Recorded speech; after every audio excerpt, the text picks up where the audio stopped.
Selamat pagi Bapak Ibu yang dikasihi Tuhan. Berjumpa kembali kita dengan Resapi, Renungan Sapaan Iman Gereja Kristen Jawa Margoyudan Surakarta. Sebelum mendengarkan dan merenungkan firman Tuhan, marilah kita berdoa. Bapa yang di surga, pagi ini kami menghadap kehadirat-Mu. Sungguh kami bersyukur Bapa atas semua berkat yang telah Kau limpahkan kepada kami. Oleh karena itu, kami rindu ya Tuhan, mendengarkan firman-Mu. Berfirmanlah ya Tuhan atas kami. Biarlah firman-Mu itu yang menuntun kehidupan kami hari ini. Dalam nama Tuhan Yesus Kristus kami berdoa. Amin. Saudaraku yang terkasih, judul Resapi pagi ini adalah Kendalikanlah Pikiranmu.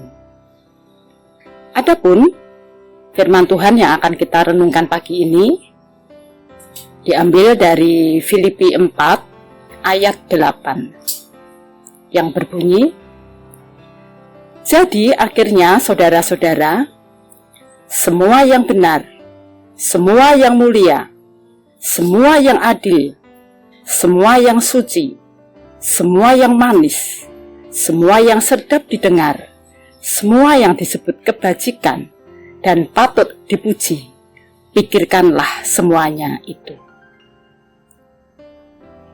Bapak, Ibu, dan saudaraku, saya pernah berdialog dengan seorang petani yang seiman dengan kita. Beliau mengatakan bahwa kehidupan dan kebiasaan bertani itu tidak hanya dalam rangka bekerja, mendapatkan hasil panen untuk menyambung kehidupan. Tidak hanya itu, tetapi juga merupakan ajaran, filosofi, dan pedoman hidup. Misalnya jika kita menanam jagung, maka tumbuhlah jagung. Menanam padi, maka tumbuhlah padi. Menanam tanaman obat, maka tumbuhlah obat. Dan jika menanam tanaman yang disebut tanaman beracun, maka juga akan tumbuh tanaman racun. Demikian juga dengan hidup kita ini. Jika setiap hari kita selalu menanam kekhawatiran, ketakutan, kecemasan, ketidakpastian, dan kekecewaan, maka otomatis yang tumbuh dalam pikiran dan hidup kita adalah kekhawatiran, ketakutan, kecemasan, dan kekecewaan.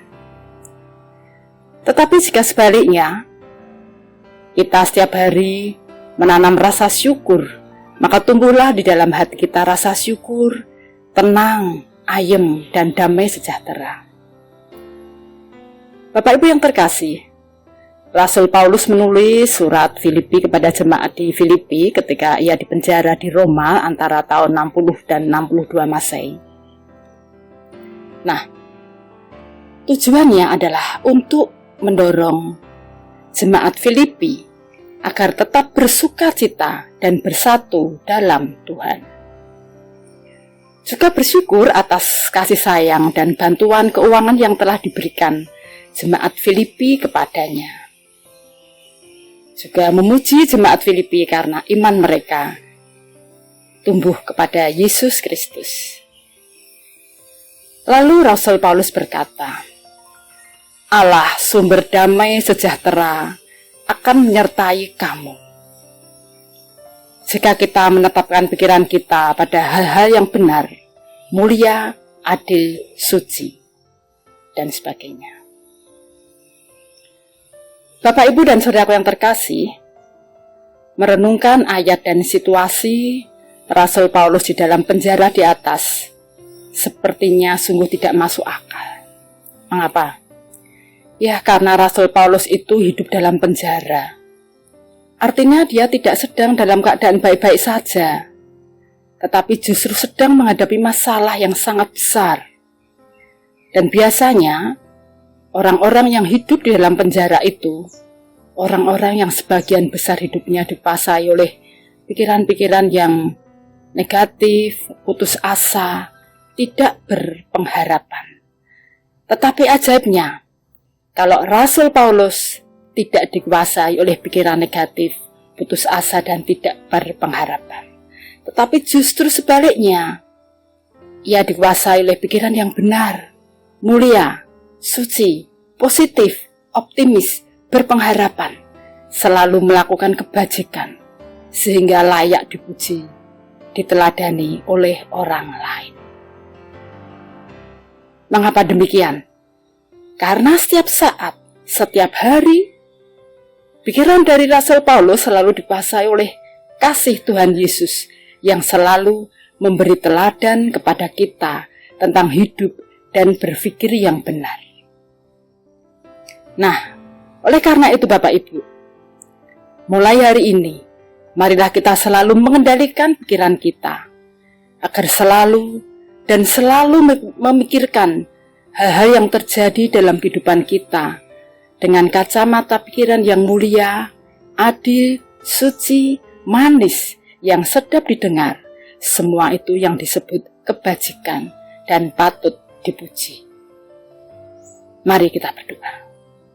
Kita berdoa untuk memohon kepada Tuhan, memohon berkat Tuhan, agar kita dimampukan untuk mempunyai dan menjalankan kebiasaan berpikir benar dan suci di dalam kehidupan kita sehari-hari. Tuhan yang Maha Bijaksana,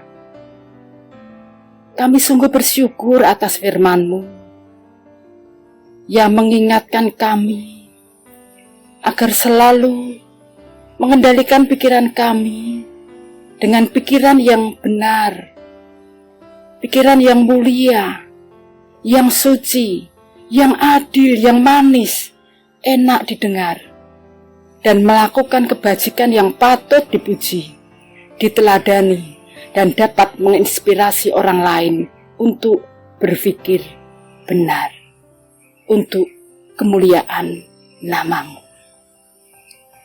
Ampunilah ya Tuhan atas semua dosa-dosa kami, atas kesalahan kami, kebodohan, dan kekurangan kami. Hanya dalam nama Tuhan Yesus Kristus, yang telah menjadi juru selamat kami yang hidup, kami berdoa dan memohon pertolongan. Amin.